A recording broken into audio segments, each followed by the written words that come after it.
乔丹在全国电视上骂我混蛋，说恨我。微笑刺客表示，既然你敢公开讲，就别私下道歉，你也要同样在公开场合道歉或收回言论。Your name came up and Magic was talking about what you and him went through and how you guys were able to sit down and patch it up. Which is beautiful, by the way. Thank you. That was beautiful. Everyone was big fans of that. But he also said he would like to see you and Mike patch it up. You called me after that. And we had a conversation on the phone about what was going. Do you care to share any of that? Yeah, hey man, you know, I just want some people to be honest. Yeah. I got no problem sitting down talking with anybody. Mm-hmm. Right? And as you can see, you know, I'm You're open book. I live with love, peace, truth, you know, honesty, courage. I stand on my square. I'm upright, you know, I'm independent. And I sit in any chair and I talk to anybody, right? Mm-hmm. But some people they ain't been telling the truth, right? Now, anywhere, anytime, publicly. Don't call me behind the scenes apologizing or asking your friends to apologize, right? You got on national television and you called me an asshole. And then you said you hated me. You said that on national television. Now, if you didn't mean it, get on national television You say that. and apologize for it. Now, if you meant it, let it ride as it is. But, so I called you, and that same day, you know who I called? I called Magic Johnson. Magic was on a plane. They was shooting a commercial in Atlanta. Him, Sam Jackson, everybody else. We were staying in the Four Seasons Hotel. We missed each other, right? Because he said he had to go, so he on the plane, right? I called him up. Magic didn't mention Michael Jordan. All right. So I'm still waiting. You know, everybody say this stuff publicly, right? Hey, I'm gonna do this, I'm gonna do this, I'm gonna do. All right, well, I'm the type of guy, I sit here, I talk to you.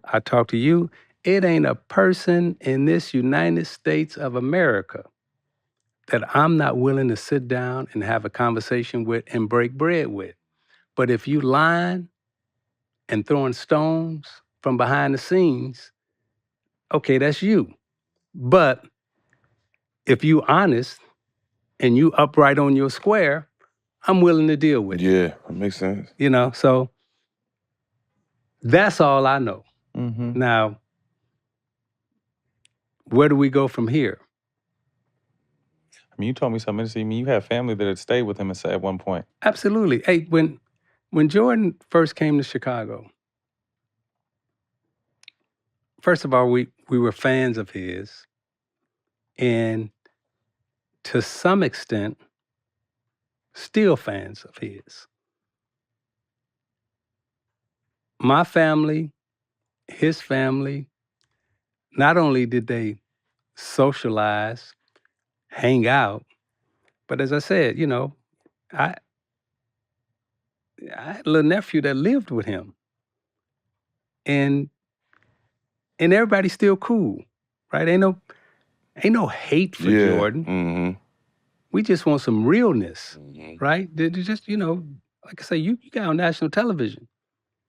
And ain't nobody nowhere has ever got on national television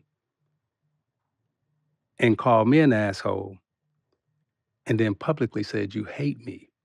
I ain't heard that from you. I ain't heard that from you. I ain't heard that from no NBA player. And so and by the way, all them years that you supposedly hated me, you voted for me to be the president of your union.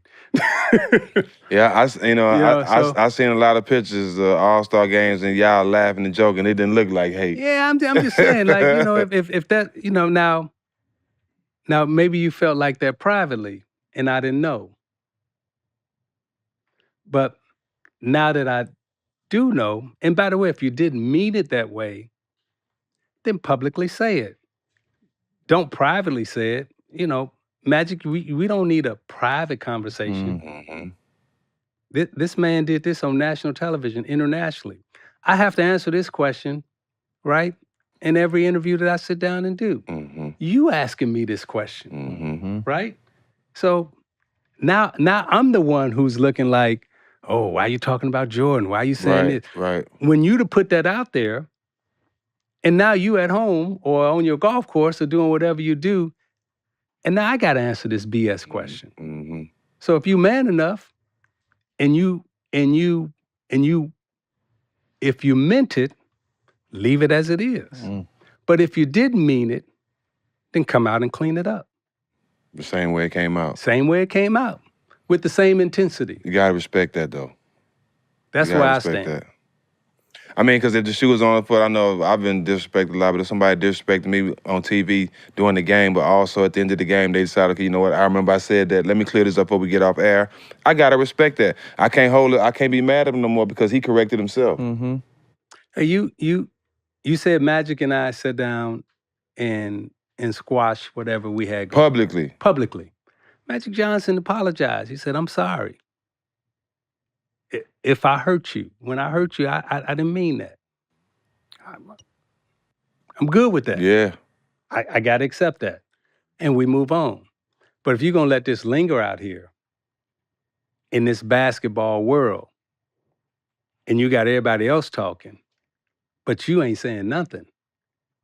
Now, if you meant it, stand on it. Stand on it. But if you didn't mean it, clean it up. That's something. You mentioned, obviously it's no secret that you and Magic were best of friends at one point. Yep. And what did it mean to you guys to be able to sit down and clear that air for you? It meant a lot, not only to me, but we didn't know, and I didn't know how much it would mean to all of us, to the world. I had no idea. Right. Because when you're going through that, you're just thinking about yourself. You're not thinking about really how it's affecting other people. And I just had this same thing happen with Karl Malone and I, right? And by the way, thank you, Kenyon. Love you, Saginaw strong. But you don't realize what the other person is carrying, right? You feeling, yourself and your grief and your hurt. Right. But the other person who's carrying that guilt, when you have the opportunity and you can relieve them of that, not knowing that that's how much they carrying, right? That was a powerful moment, not only for he and I, but it was a powerful moment for the world, which we didn't know. So it's like two moments we've had that we didn't realize what we was really doing that ended up changing a lot of stuff. Like when he and I first hugged and kissed, right? You know what? They it's like I can't meet my brother and give him a handshake. Whenever I met family, it was always an embrace, right? When we did that in the 80s as two men, right? Black masculinity, and being called into question. You're not supposed to, you're supposed to have this, this toughness about you and all this stuff. Well, when we broke down that barrier, we didn't realize what we had really done. Now, when we saw each other today, first thing we did, we hugged each other. I couldn't wait to hug you when I see you. Yeah. And then we hugged for a minute because I wanted to feel you, right? But back then, that was so controversial, right? Now, us coming together, forgiving, compassion, love, friendship, right? It's another powerful moment. Not knowing that that's what we were doing. Right. So I'm glad that he and I got to share that. I mean, you mentioned, and that obviously this was going to come up too, you mentioned you got a chance to sit down with Karl at this last All-Star in Utah. How did that go? Man, for years, man, I wanted to do something to Karl, man. I was you mentioned some people might have, but Kmart told this story about how he was watching that game on TV when he was a youngster and got him back for you. Yeah, and I'm saying thank you. Yeah, that's what I'm saying. So you said thank you, but people might have not caught that. But let me say why I said thank you, and then let me go further with that, because for years, that dude put a mark on me, man. And And for years, I was like, I'm gonna get my mark back. You know, you put a scar on me, and I'm gonna get my scar back. When I get my scar back, we even. But that, you know, not my lick though. Mm-hmm. My A scar. scar, I yeah. didn't get scar back. A lick or heel. No. Not my lick back. I need my scar back. Now we even, you know. Straight up. But and so fast forward, right? You know, I'm carrying this around for years. For years.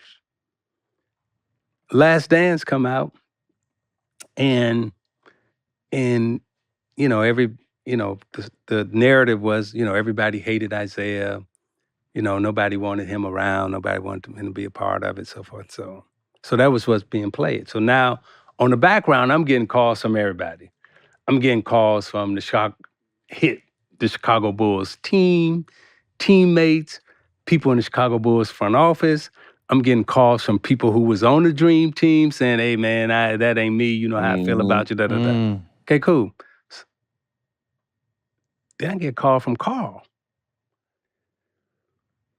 And I'm like, and he said, hey, man, I and this was years ago. He said, hey, man, I just want to tell you, like, you know, I hear all this stuff about the Dream Team. You know how Karl talk. I'm a man. I'm a real man. I don't, you know, I ain't hiding behind nothing. You know, I didn't have nothing to do with that. You not making a team. As a matter of fact, you know, I'm speaking for Stockton and and he said this on camera. He said, if there was a secret meeting, me and Stockton wasn't a part of no secret meeting trying to keep you off the team. That wasn't us.